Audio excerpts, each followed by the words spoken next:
The Treasury Department may solve the bailed-out status of Fannie Mae and Freddie Mac through administrative action unless Congress is able to address the matter. One America's Kristian Rouz has more.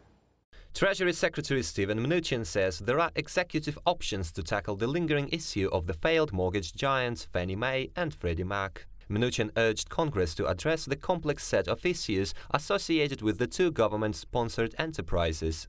There are certain administrative options that we have.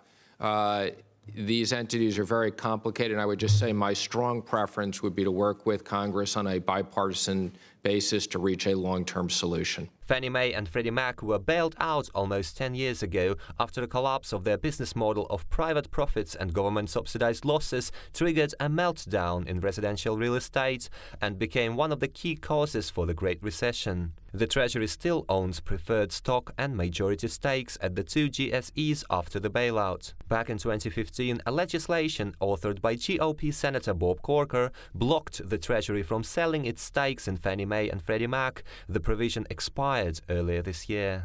This comes as the Trump administration seeks to lower the government's presence in the economy, while some GOP lawmakers are calling for these securities to be sold to resolve the bailed-out status of the two GSEs. These proposals were previously rejected by the Obama Treasury. Secretary Mnuchin suggested a bipartisan legislation would be a better way to solve the problem once and for all. If Congress fails to act, Secretary Mnuchin said the Treasury Department will. We've thought about and considered lots of things. I don't really want to go through in this format publicly all the different alternatives.